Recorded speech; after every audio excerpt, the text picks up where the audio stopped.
Good evening, and thank you for making TUC Talks a part of your evening. We're delighted to be able to welcome people to the sanctuary this evening and to also welcome people on Zoom and Facebook Live. And if you've found the talk to be really stimulating and you want to share it with someone else, make sure you let them know that it remains on our Facebook page, so you can go back and watch it again, or make notes for somebody else, or share it with a friend, and that will spread the information a little further. My name is Donna Turner. I'm the minister at Trinity United Church, and this is our third TUC Talk for this season. And it's been a challenging year because of switching to mostly a new way of delivery, but we're really delighted to be able to share with so many people this way. So thanks to those of you who've come to be in the sanctuary, and thanks to those who join us virtually. We're delighted and pretty excited about what's going to happen tonight.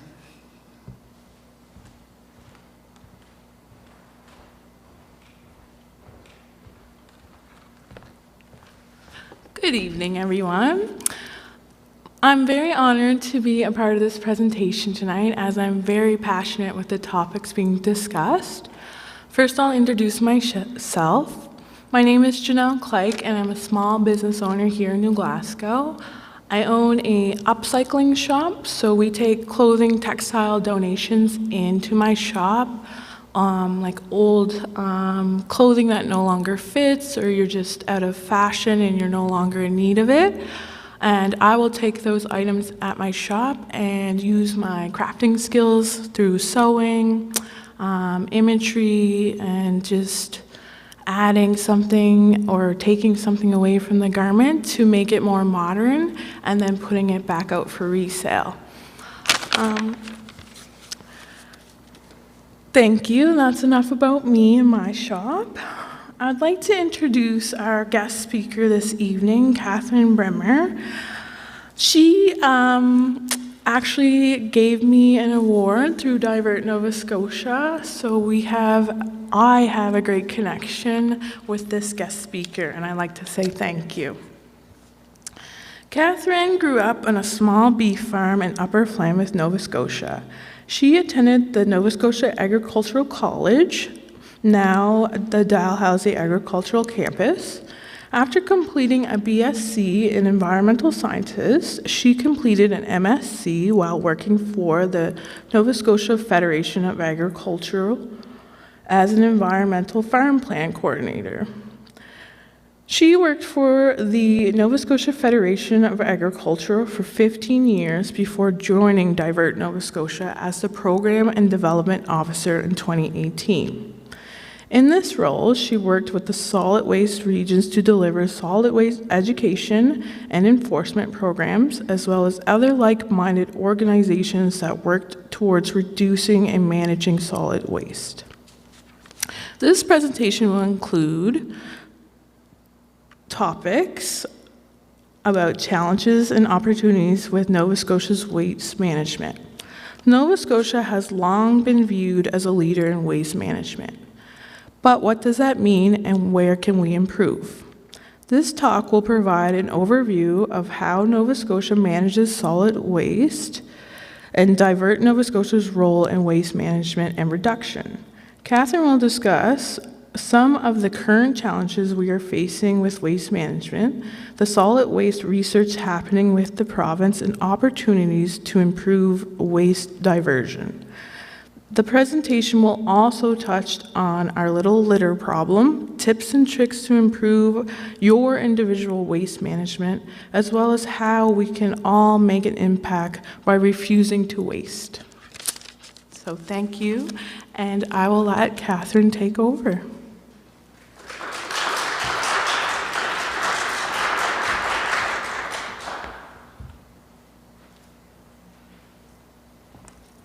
Hello, everybody. My computer went to sleep, so. There. All right. Like Janelle said, my name is Katherine, and I work for Divert Nova Scotia. I want to thank you for inviting me here tonight. It is the first time I've spoken in front of live people for about 2 years now, so I apologize if I need to work out any kinks, but I'm really looking forward to it. I'm not sure if that changed slides or not. I don't know if anybody can confirm, did it change? No. Is there a way that we can change it? I did. Oh.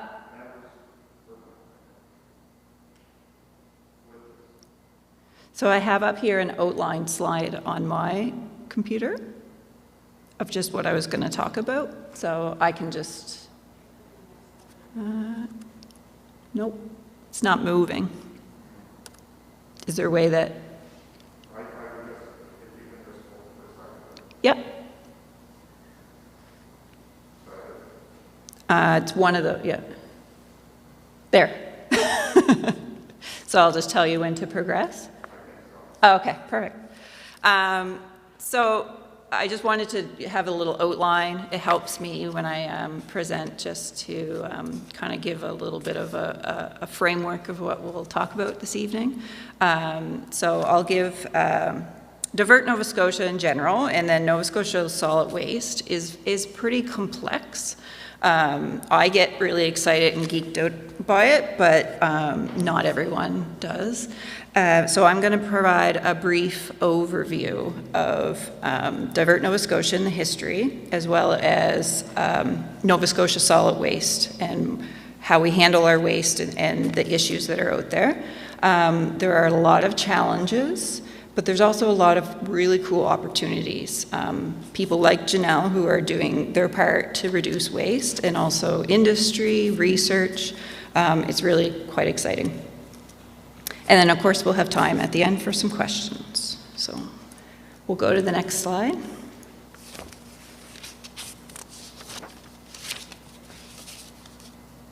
Can we go to the, is it going up? There we go, yeah. So for Divert Nova Scotia, we were formed in 1996 as part of the solid waste resource management regulations. So that's the government at the time in Nova Scotia formed Divert Nova Scotia, and it was actually officially called the RRFB, the Resource Recovery Fund Board, which doesn't really tell you anything about what we do and is an awful name in my opinion. So luckily we did change our name to Divert NS to better reflect what we do. So we operate 2 primary recycling programs. The Beverage Container Deposit Refund Program and the Used Tire Management Program, recycling vehicle passenger tires and bicycle tires. And then these 2 programs are the core of our business, and it's how we interact and our main point of contact with the public. But in addition to that, we also deliver education and awareness programs and work collaboratively with organizations and the solid waste regions to implement stewardship programs.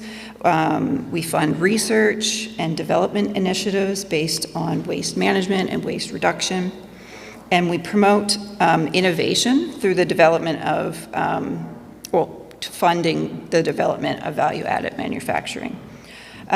So with the bottle program, we manage and support a network of 78 Enviro depots across the province. So they are all independently owned and run, but we manage the product and the marketing of the bottles that are collected. And it's important also to note that Divert Nova Scotia doesn't receive any government funding. We're entirely self-sustainable based on the income coming from the 2 recycling programs and the sale of recyclable material. And then 70% of our revenue goes back to municipalities and around the province to support education programming and enforcement with solid waste, as well as curbside collection programs that help Nova Scotians reduce and reuse and recycle.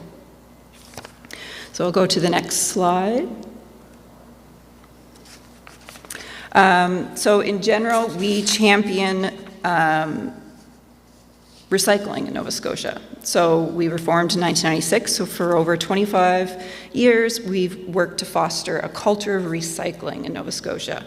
And you see that when you go to other places outside of Nova Scotia, when you go to other provinces or other countries, and they don't have the sorting bins, there's nowhere to put your compost or your refundables, and you just don't know it. I freeze it, like if it's just one big garbage can and I have something that I know is recyclable, I don't want to put it in the bin, and that's because of years and years of education that have really hammered that home to us as Nova Scotians. So it's something to be proud about.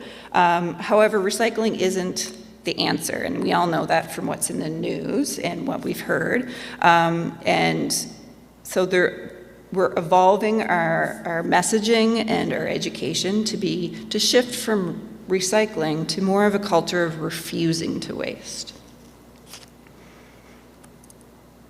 If you can go to the next slide, it's a little breakdown of the beverage container program, showing where our Enviro Depot locations are. So we collect, like I mentioned, beverage containers from Enviro depots across the province, and then we process and market the materials.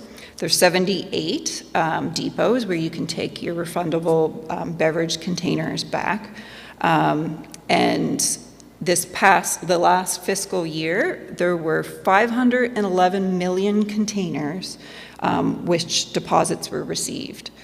So that's just within Nova Scotia. And of that 511 million, 421 million were returned to the Enviro depots for recycling. So that's an 82.4% recovery rate. So that's actually one of the highest across the country for this similar programming for people returning items to be recycled. So that equates to just the recycling. Just with our collection system, we upgraded our trailers, the systems of trucks that go around and collect from all the red dots, to have compaction trailers so they can collect more. They don't have to do as many trips. So that has resulted in 457 tons of CO2 reduction. And we're also trying to further reduce our impact on CO2 levels by implementing a lot of other practices like solar panels at our warehouse, and also just even the process of recycling reduces the amount of CO2 emissions compared to creating new products from virgin material.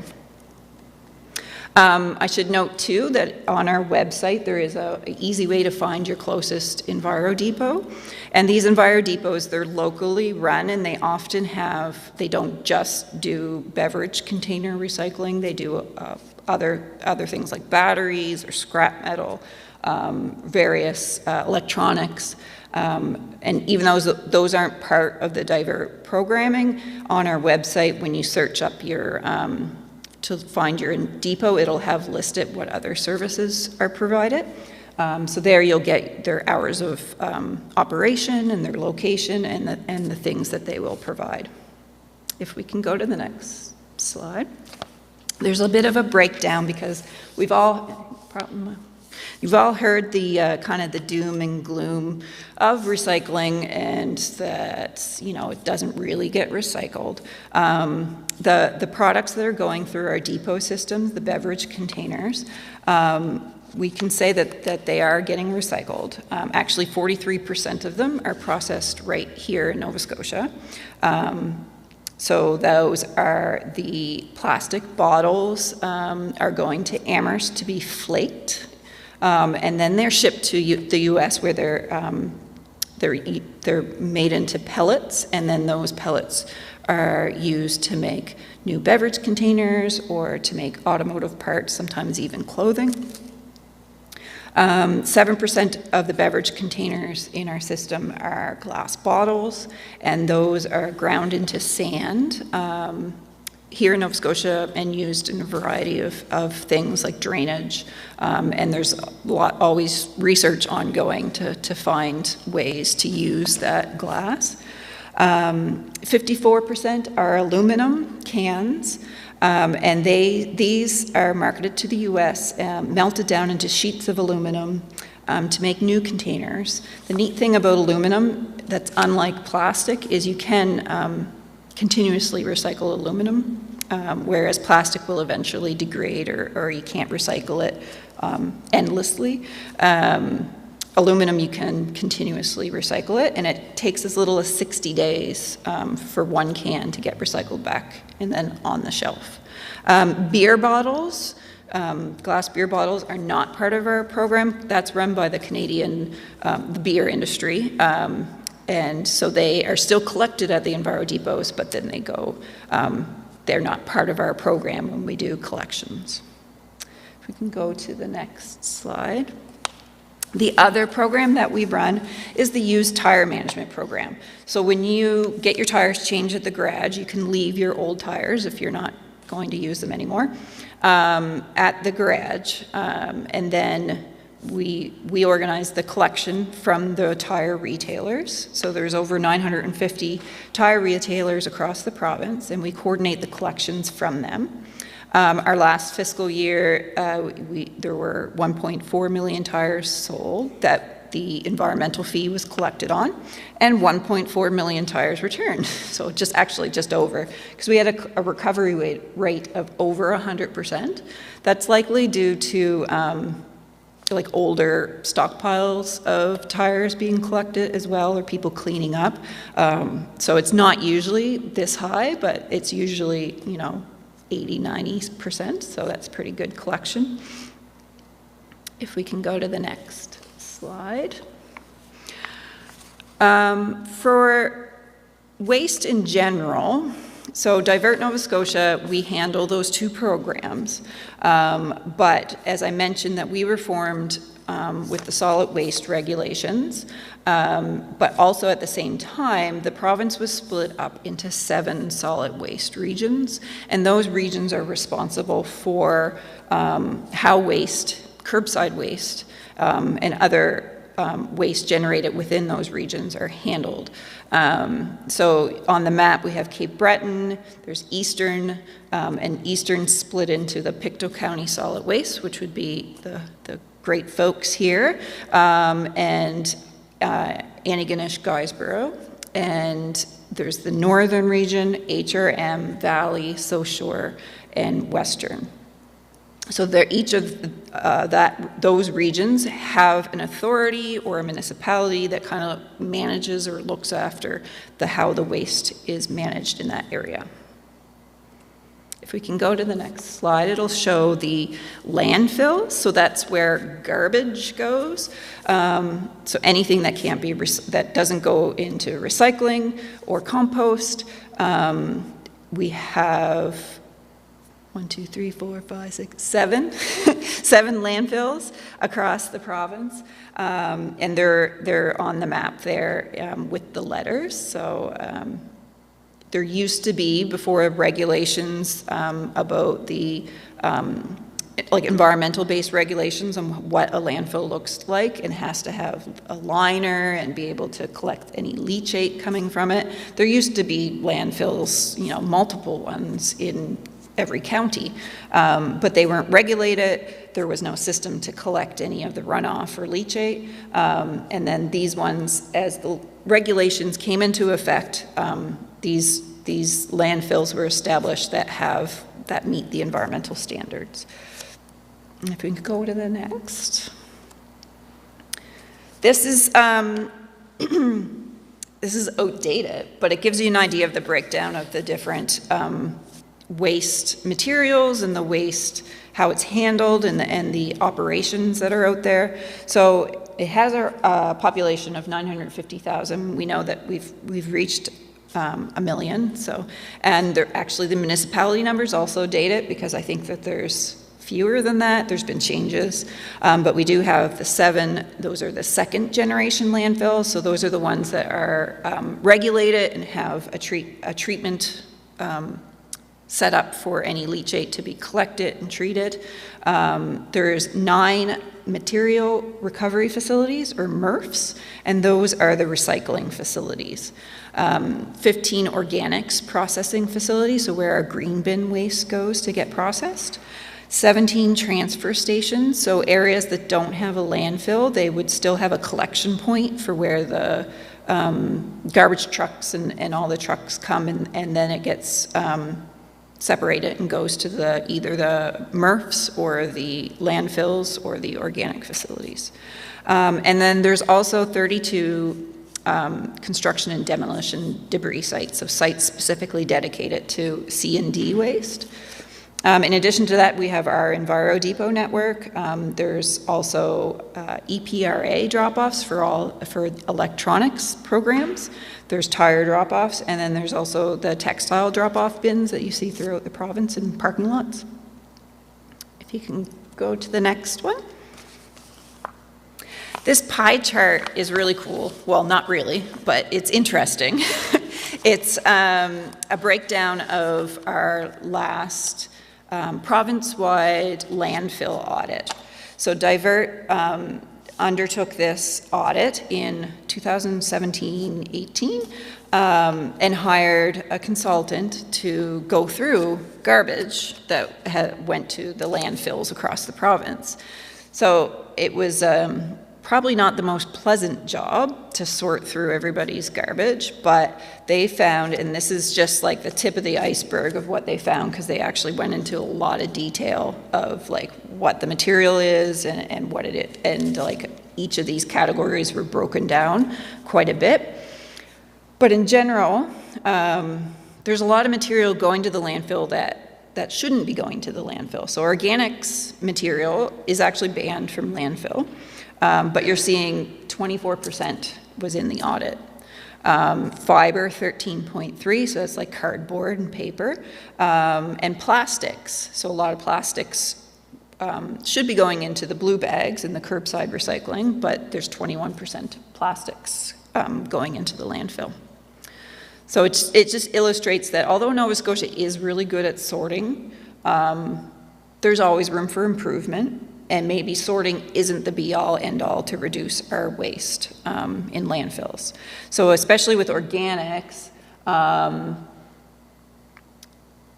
organics is a problem in the landfill, not just because it could be turned into compost, a usable product, but because within the landfill, which is an anaerobic compressed system, when it degrades, it produces a lot of methane and other gases that are harmful for the environment. So if we're talking about climate change, there's a lot of implications if we are still seeing a lot of organic material going into landfills versus composting it.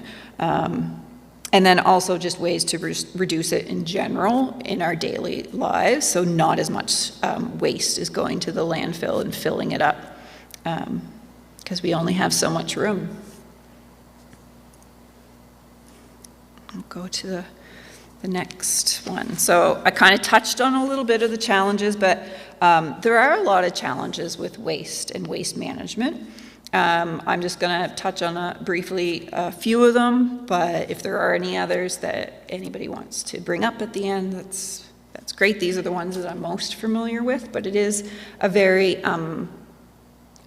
there's a lot of different facets and things that, and the waste that we generate. So I'll have to go to the next slide, to the disposal rates. So back in the early 2000s, Nova Scotia Department of Environment established a target for our disposal rates.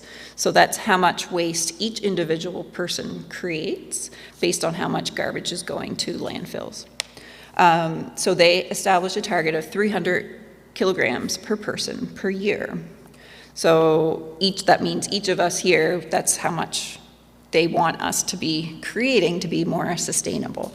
But as you see in this graph, so there was a lot of work being done to increase diversion, and a lot of it was focusing on recycling and composting and getting those items out of the landfill. So it did go down, and we almost almost made that 300 target, got as low as 376, but then you see it gradually creeping back up. So there's a lot of things at play there. We are becoming a more throwaway culture, single-use items. Also, C and D, so construction and demolition waste, is included in this calculation. So if there's a lot of derelict buildings, things that need to be torn down, that can have an impact on our disposal rates. So, it can have ties with, the economy and things like that. But there is also a lot more single-use items, and we're in a convenient society that sees that convenience of being able to take, use, and throw away. So if we can go to the next slide there.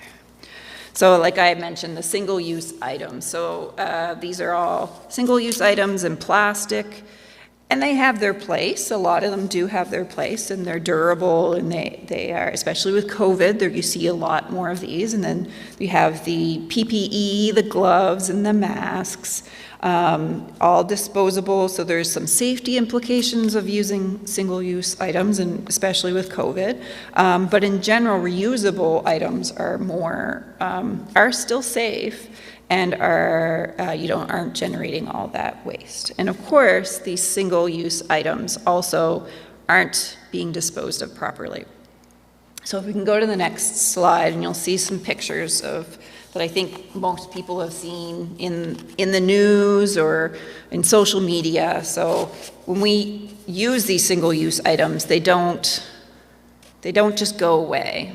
They go to the landfill, or if they don't go to the landfill, they go into our environment where animals can find them and eat them.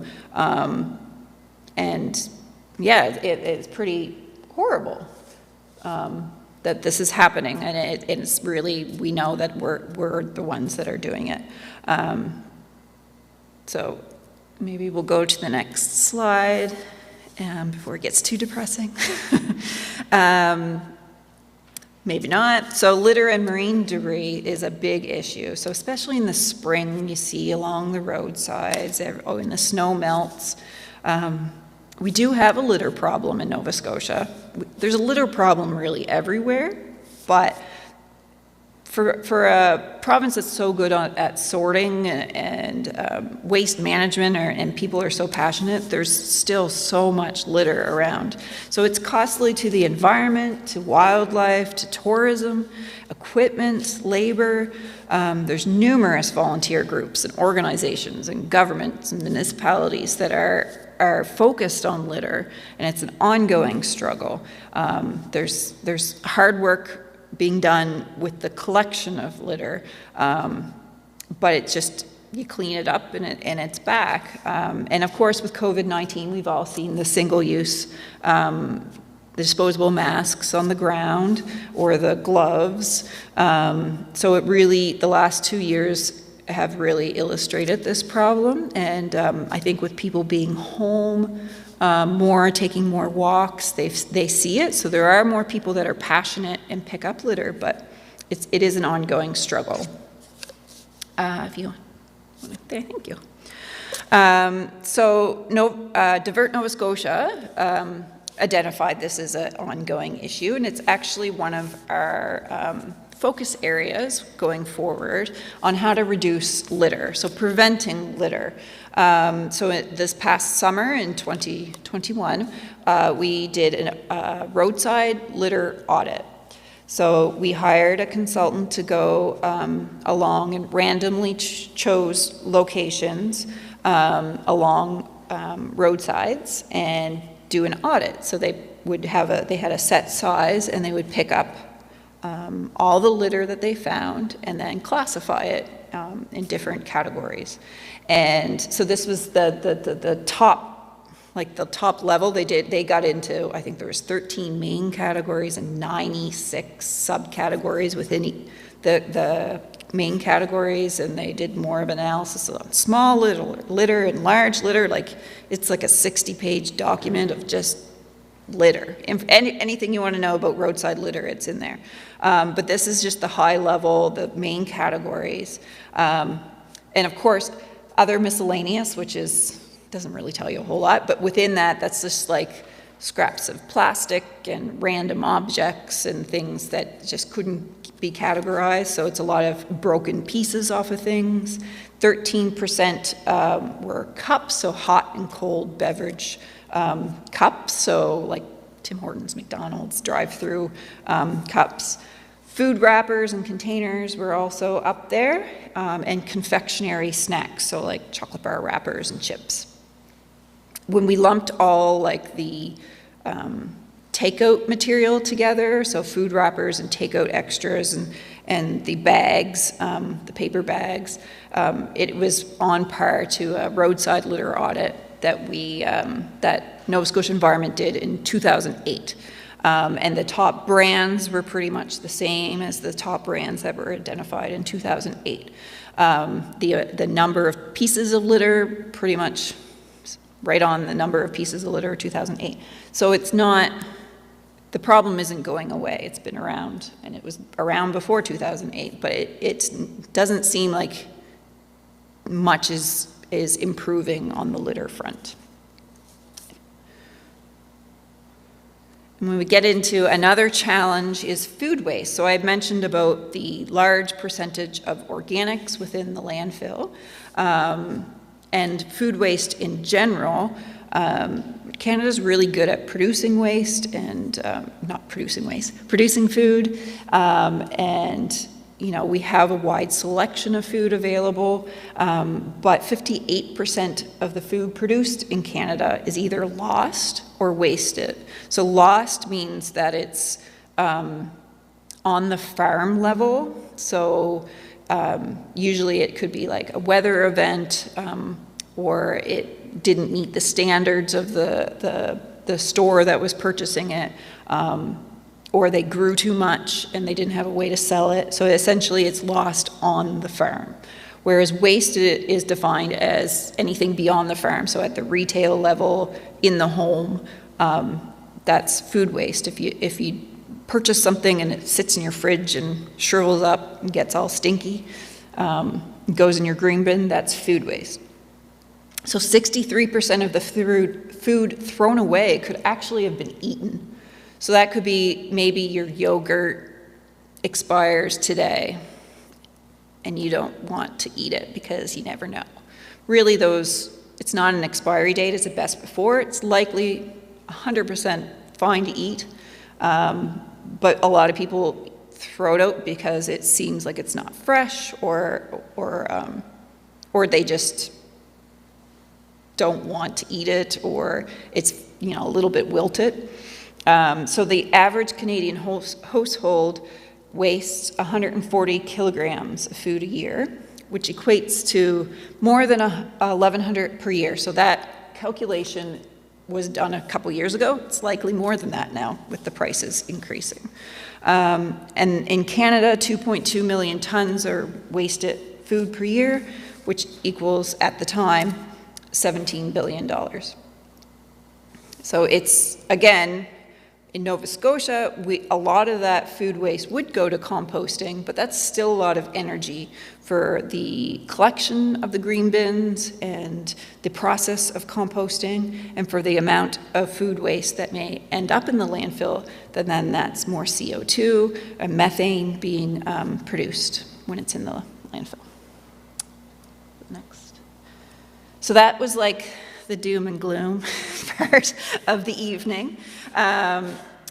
And it's not all the challenges with waste management, but they're the main ones. But there are things that we can do.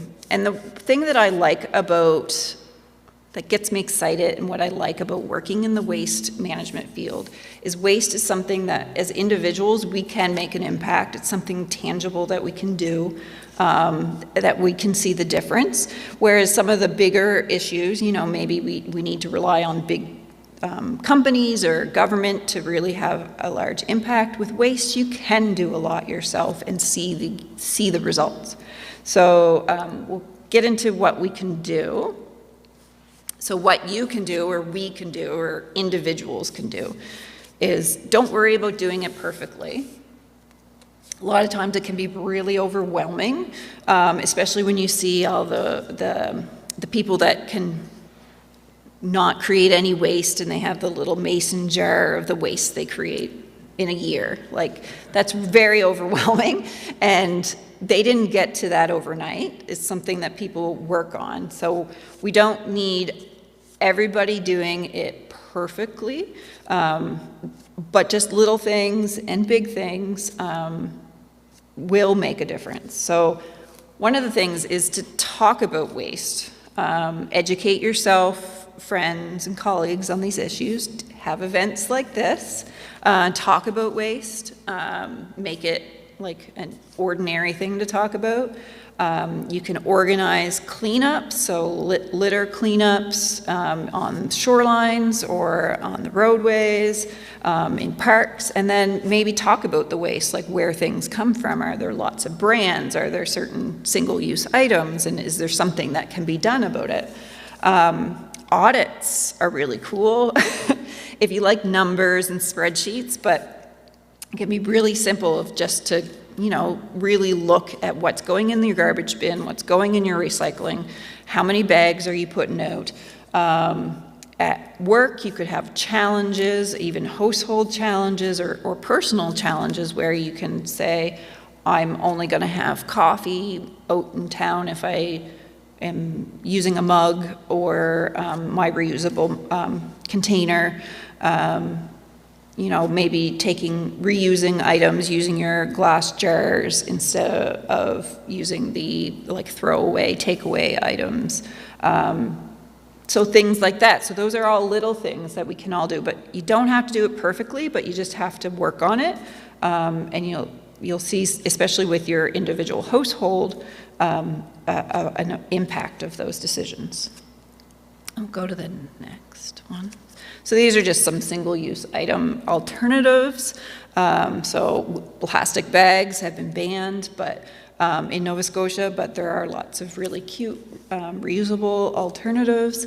Government of Canada has single-use legislation and regulation being drafted to reduce the amount of single-use items, and so this is their this was created from the federal government as alternatives to single-use items.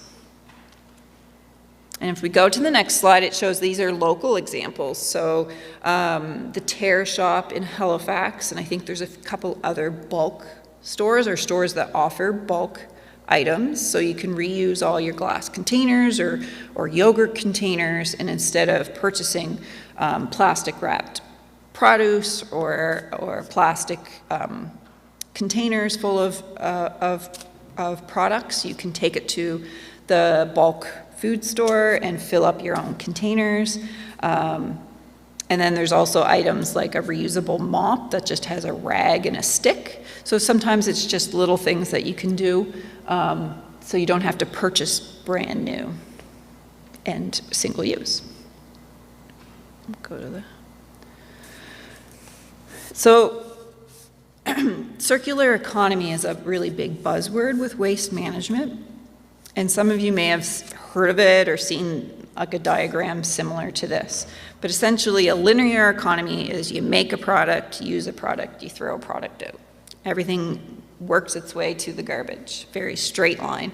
Recycling economy, you see a few loops in there because it is reused or made into something else. But eventually, it does still make it into the garbage, or, yeah.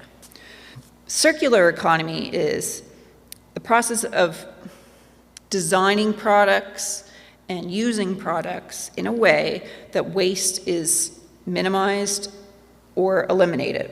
So it's just a constant circle. So things that are made can be turned into something else and used again, or it can be reused, and like technologies can be repaired, and it's all a circle rather than going straight into the garbage.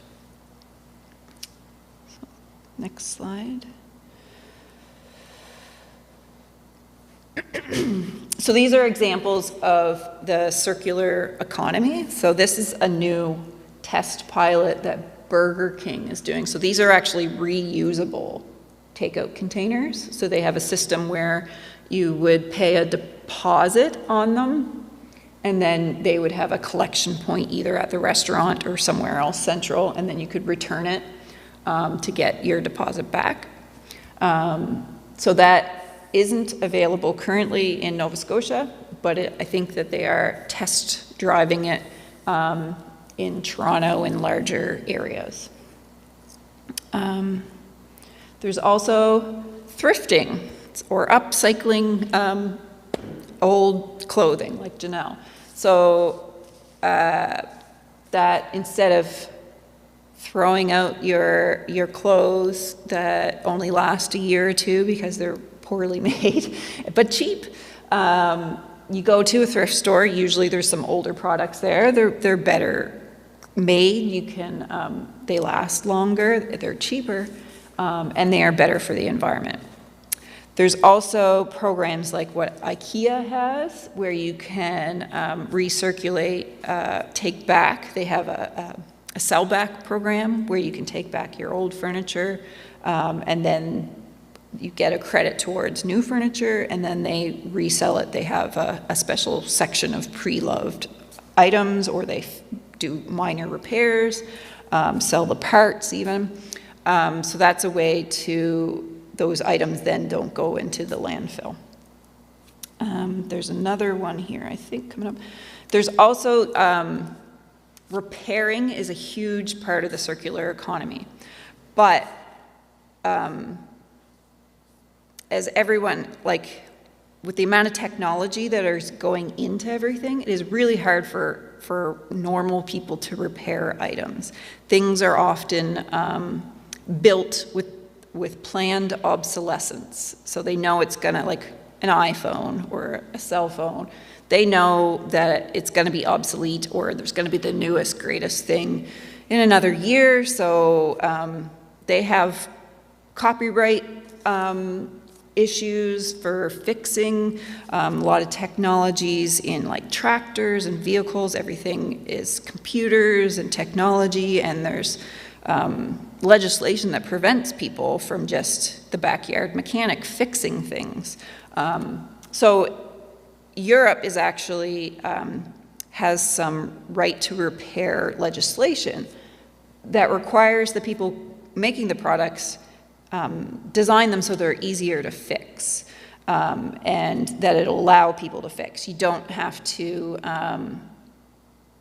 buy a new cell phone if it's just the battery. You can replace the battery in the existing cell phone, things like that. And the United States has actually started that as well with President Biden signed, actually saw a headline about he wants you to be able to fix your own iPhone, but I think there was like a swear word in there too, but I won't say it. So people can actually repair them themselves instead of buying a whole new product. I don't know if there's another example here. Repair cafes are becoming a thing now where people, because we've been such a disposable society and just buying new things, we've lost a lot of ability to repair things ourselves. So these repair cafes pop up every once in a while where people can go in and learn how to fix and learn some skills, basic skills about repairing items. So yeah, it's a momentum that's building, and hopefully that will feed into more of a circular economy. I don't know if there's anything. Oh, and there's also, I think one more click, donating. So donating things like bicycles or clothing or toys or anything like that, furniture, really just you're doing something good and you're extending the life of your product. I also wanted to mention, I did throw in a new slide, but I don't think it made it to this slide deck, but there's also swapping and sharing. That's a big part of circular economy. So, and I wanted to give a shout out to Pictou County municipalities, because they have an amazing equipment loan program. So if there's any recreational tools or items that you would like to try or try out, snowshoeing, paddle boards, things like that, you can actually borrow from your municipality. A lot of the municipal recreation departments have that, and you don't have to go out and buy brand new snowshoes that you'll use maybe a couple times and decide you don't like them. These give the opportunity for people to try new things without having to purchase brand new. So I wanted to give a shout out to the municipalities, as well as libraries. Libraries don't just have books, they have iPods and iPads and musical instruments. Some of them they have like labs where you can go and make things with sewing machines. So you don't have to go and buy brand new. It's a lot of sharing, and that's all part of the circular economy to reduce waste. So now I'll shift into what Divert Nova Scotia does. One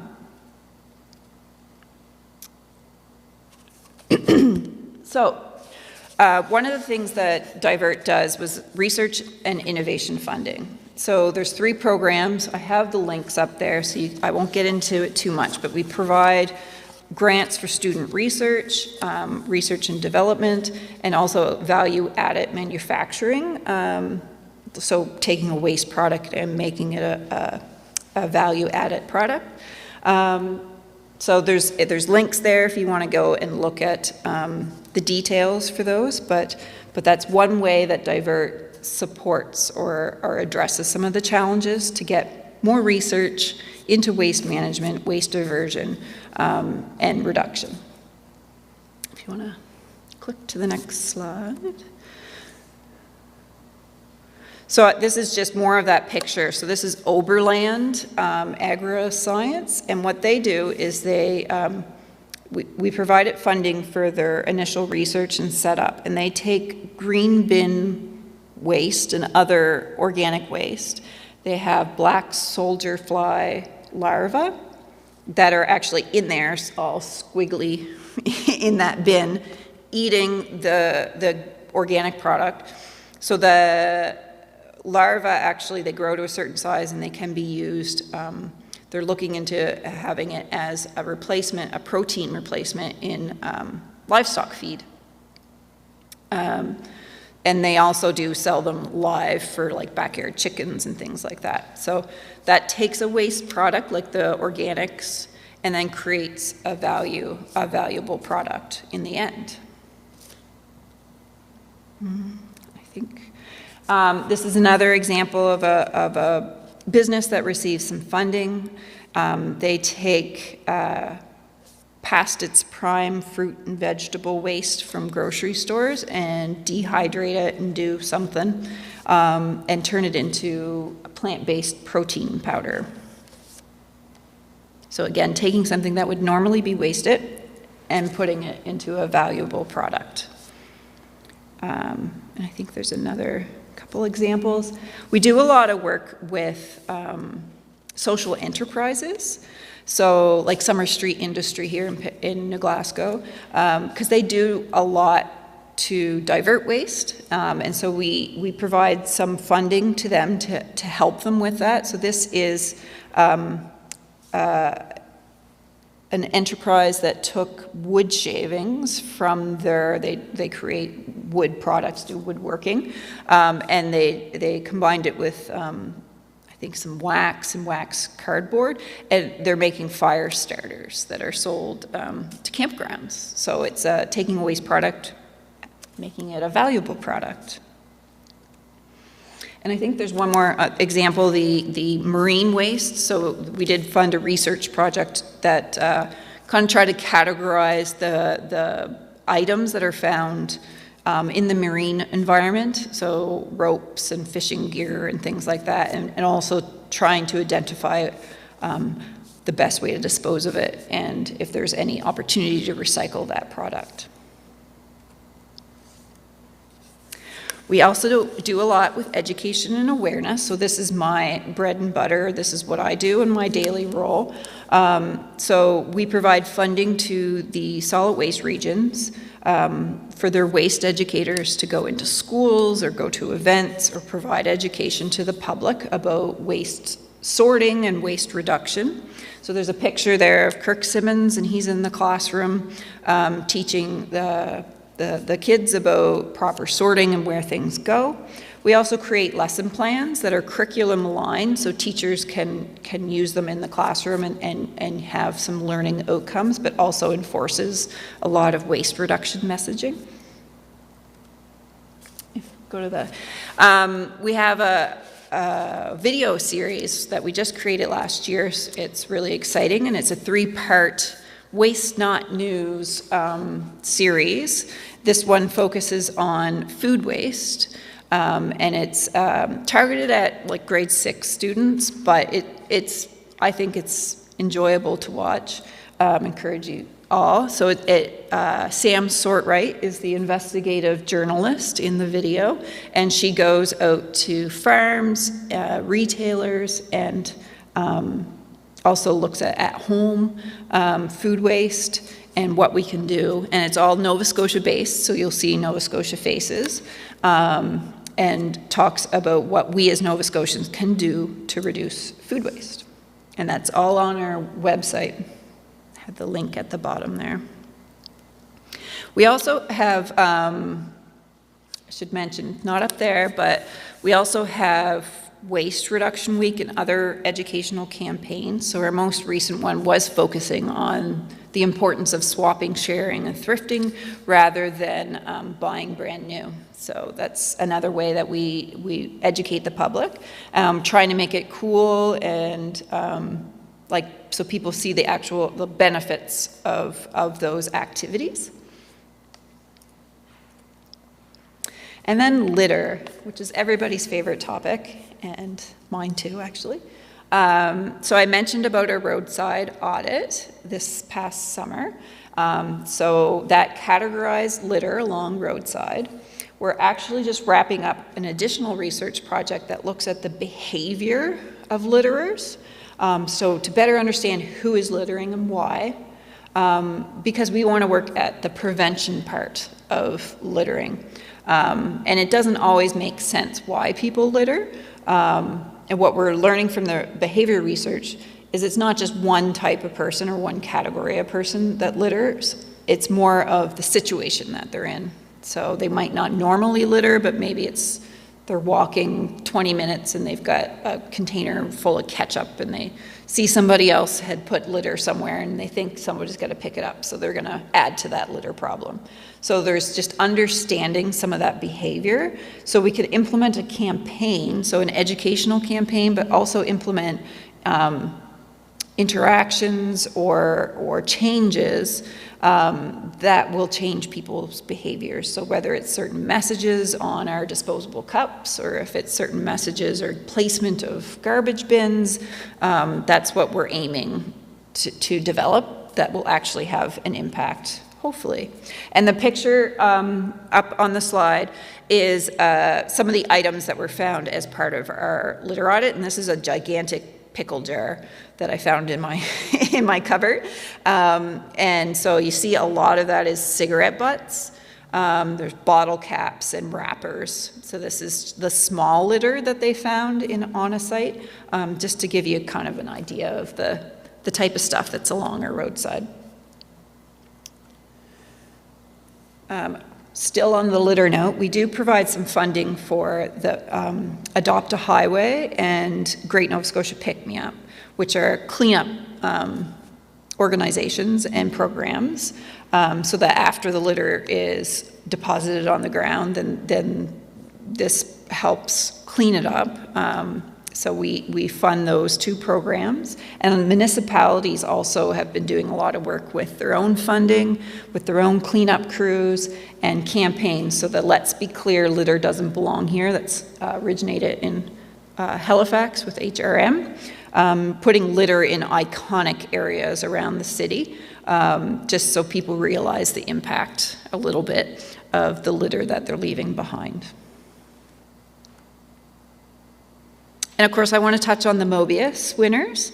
So every year we do, usually would hold an event and recognition of people that are making, are impacting with waste management and having a lasting impact that's inspirational, that really highlights what people can do when they put their effort behind it. So unfortunately this year we weren't able to have an event because COVID, but we did want to highlight still the champions of the environment through the Mobius Awards.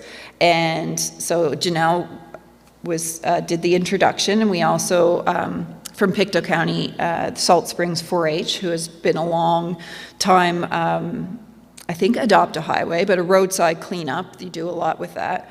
And then also it's usually so many per region or across the province that we honor as Mobius champions. So bring a lot of awareness. We usually do some ad campaigns and social media to kind of highlight what the good work of these champions, and hopefully inspiring other people to do the same. We do offer a Champion of the Environment Scholarship to grade 12 students. Same thing, we like to highlight them.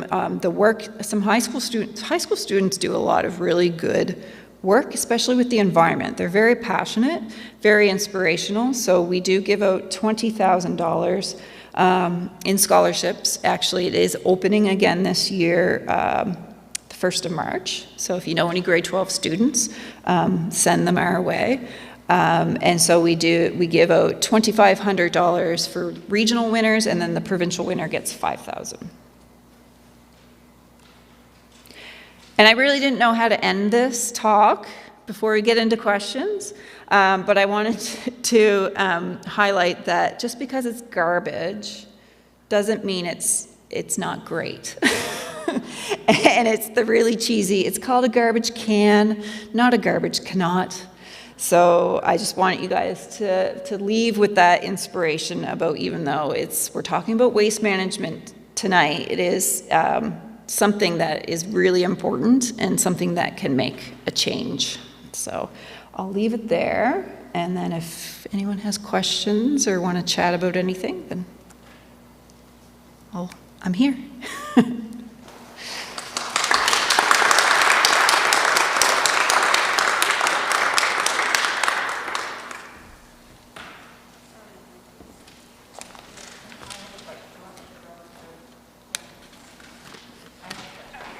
Question? Yeah. When you talked about the tire recycling, and I know now in Brookfield they've diverted a lot of tires. Has that had quite an impact on the private ones that perhaps help your funding? Has that made a difference, or so for the tires, is there a relationship there, I guess? Yeah, so yes. Lafarge in Brookfield, Lafarge, yeah. So 70% of the tires that we collect goes to Halifax C&D, where it's shredded and then used in engineering, or like sometimes in road construction and anti-vibration things, and turf, like the little pellets of artificial turf. Up to 30% actually is going to Lafarge. And they have the technology in place that turns it into fuel. And so they reduce their diesel consumption. So it started as a test pilot where they were taking small amounts, and then they had to go on Nova Scotia Environment Approval and undertake monitoring and meet all the requirements. But yes, up to 30% of the tires that we collect through our program go to Lafarge. It's still part of the, yeah.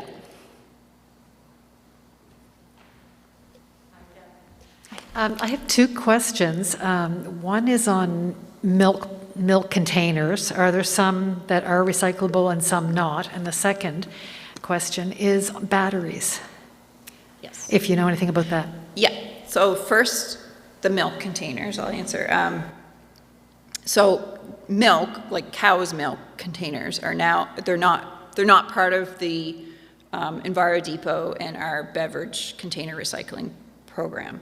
I think originally they were, but there was some concern that it would prevent people from, like the dairy industry was worried about, it would prevent people from purchasing milk, like it was a disincentive to purchase milk.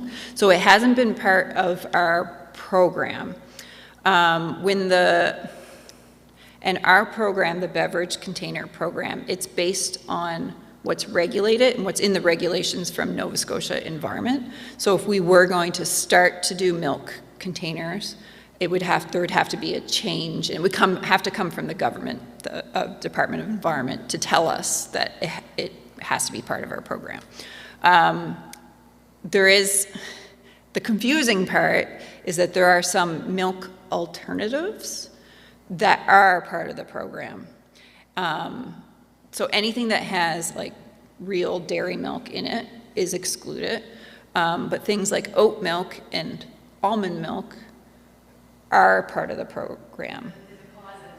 Yeah, so you could take those to a depot and get your 5 cents. But then there's other milk alternatives that are not part of the program. So that would be soy and I think rice.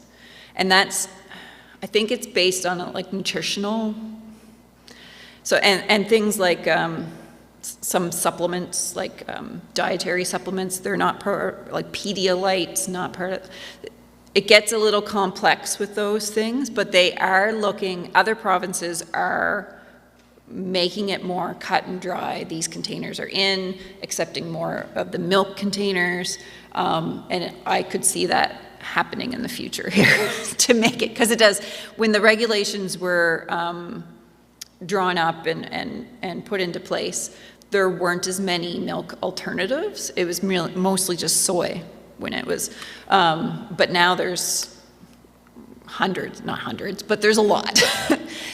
So it'll require some updating in the very near future. Yeah, sorry, that was a complicated answer. For batteries, there are battery recycling programs. It's not part of the Divert programming, but a lot of the Enviro depots do offer it for certain types of batteries. So you can check that out on our website. And then there's also Call to Recycle is an organization across the country that looks after battery recycling. So you can go to their website too and find a collection site. I do know that there's several Pictou County municipal buildings that offer that service as well. So if you want to call Pictou County Solid Waste and ask where you can take your batteries, they would be able to provide you a location as well, because it is a safety concern if it goes in the garbage.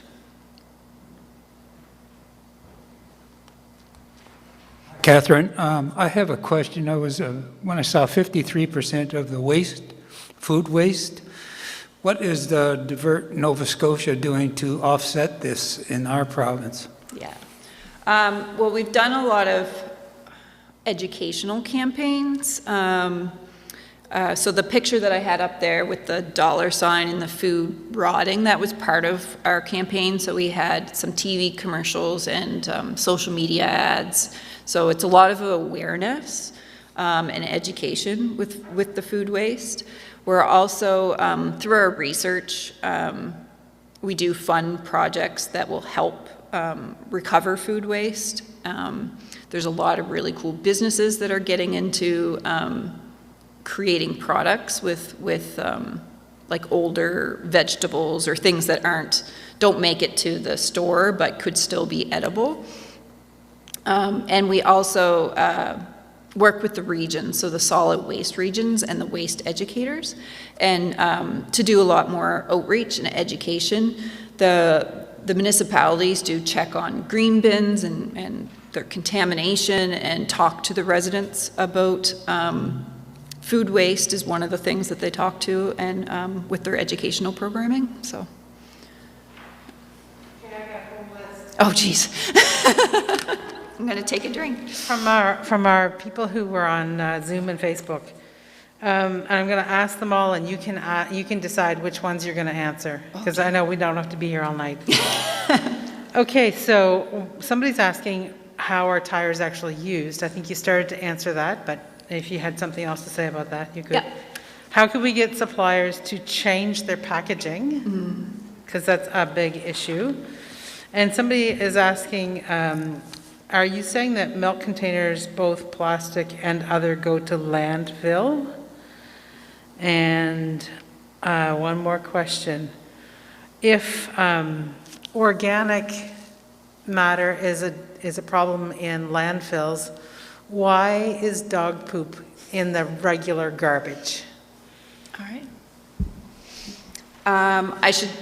To make sure that I didn't confuse anybody about the milk container. So even though it's not part of the Divert program and the Enviro Depot program, they still are part of the municipal blue bag and recycling.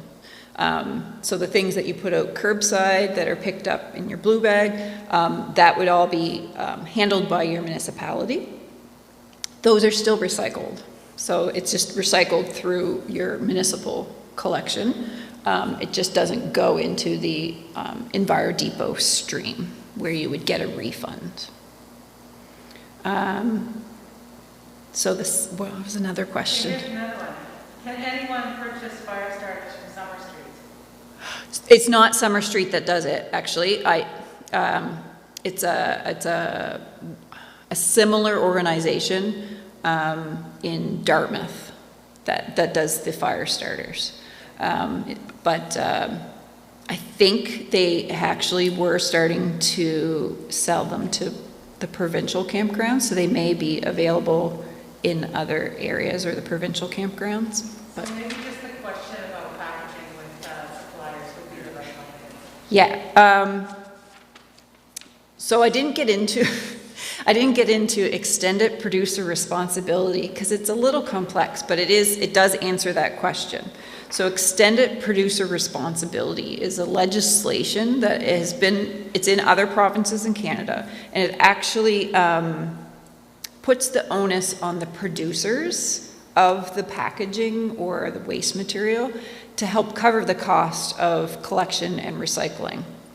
So for the companies that are producing products and wrapping them in packaging or boxes or anything like that, they would actually have to contribute to the cost of collection and recycling, and it would be based on the quantity that they produce. So hopefully the intention is they'd start designing for the environment more, so maybe getting rid of the excessive packaging. And this is actually something that the government of Nova Scotia is going down that road. They've announced that they are going to start the process to go towards an EPR program for, I love the acronyms, EPR for PPP, which is for printed paper and packaging. So so the producers of that packaging and the paper, flyers, things like that, would actually have to help pay for the disposal of it. So hopefully that'll reduce the amount of packaging. So that's, yeah. There was one that I really wanted to answer. I think it was the dog poop one. Okay. So there are municipalities that do accept kitty litter and feces, like the cat poop. A lot of it has to do with the ick factor. Because the compost that they create is actually sold back, people use it. So there's people that don't want it in there because it's icky to them. However, if it's composted properly, it should break down everything, but there are still like the pathogens and the disease and the issues with having feces in your compost that people shy away from, and the process of the composting, there would still maybe be some concerns with that, with having animal poop in it. And also, it's a hard communication message because a lot of people, when they collect poop, they collect them in the plastic bags. So we don't want them throwing those plastic bags into the compost. So it's just so how are they going to pick up their dog poop? And so there's also biodegradable bags, but really biodegradable bags don't biodegrade properly in our composting systems, and so it's a bigger issue actually than, a dog poop. But yes, it is definitely something that people are investigating and researching and looking at ways how we could manage the dog poop better in a more environmental way. Thank you.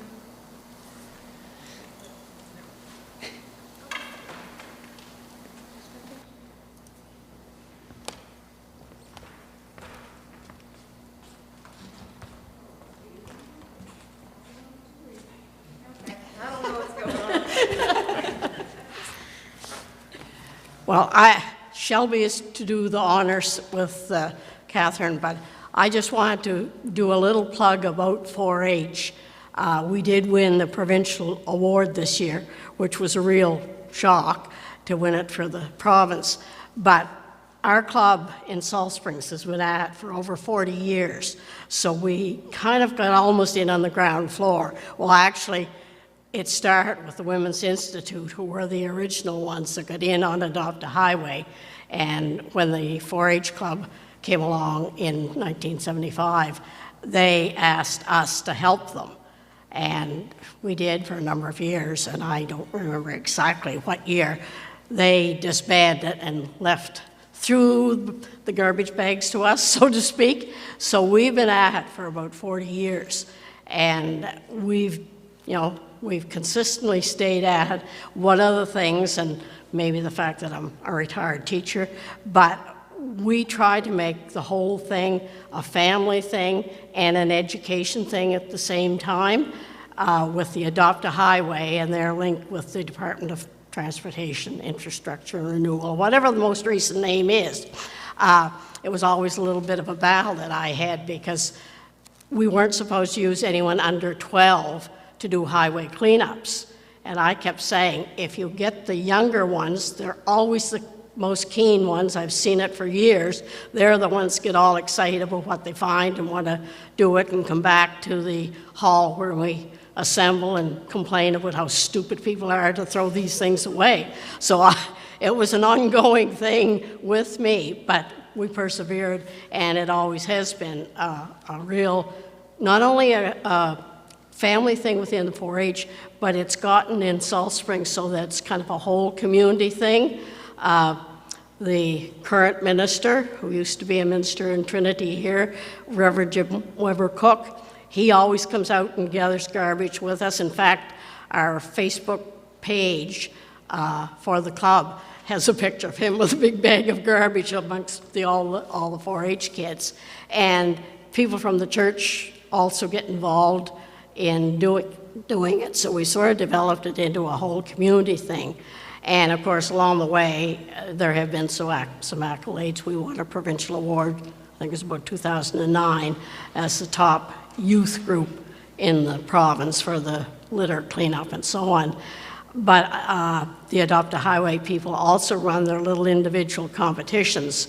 And with phones now, it works a whole lot better because kids or people who are doing cleanup, not just kids, are encouraged to take pictures of what they've found and then document and pass it in.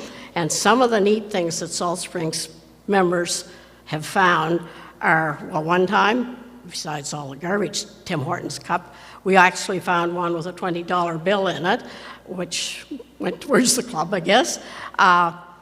We've also had, Hostess, was it? Anyway, a very old chip bag was one of the things we turned in a few years ago.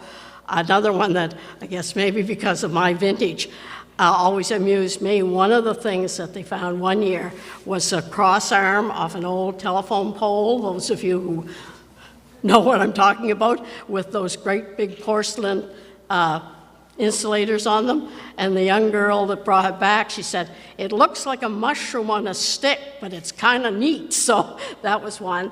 And one year, quite a few years ago actually, we found what turned out to be quite a valuable find. It was a whole envelope of picture of Pierre Elliott Trudeau's kids. So I now wish I had copies of them, because our current Prime Minister is probably one of those kids that we had pictures of. But we had found them in a ditch, and when we pursued it through the identity and some of the other stuff, a lady from Halifax had had her purse stolen when she was on the way to a post office to mail these pictures to Pierre Elliott Trudeau of family pictures that she had taken. So that always kind of stands out as one of the unique pictures that we've had. But anyway, we've worked at it, and this year we were very fortunate to win the top award. So. All right. Well, you said part of most of my speech, so I'll make this short. Sorry about that, Chief. Good evening, everyone. I'm Shelby. I'm part of the Salt Springs 4-H Club. I would like to thank Katherine for all the hard work she's done to manage the garbage in this wonderful place. It's a big, dirty job to tackle, and that job you can do by yourself. We all need to work together on this ever-growing problem. It's nice to know that there are people dedicated to cleaning up this beautiful province, but we should all be helping to clean our area of it. And that's why Salt Springs 4-H Club has been committed to doing highway cleanup for so many years. We divide into smaller groups to gather garbage, look for unusual things during our expedition. It's hard work, but it's a fun and healthy way to pass some time and do good for our neighborhood. You get to skip all of that. When we all come together to clean the earth, we can have fun and make connections that bring us together for a great cause. Thank you again for what you do, and got you an apron. It is TUC Talks, food for thought, makes you think of stuff. You manage the garbage, you do the compost, put the compost in the ground, you grow the food for thought. Here you go. Thank you.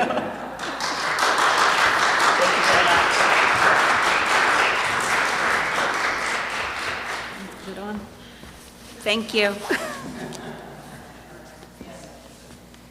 Very big. Yeah, exactly. Thank you.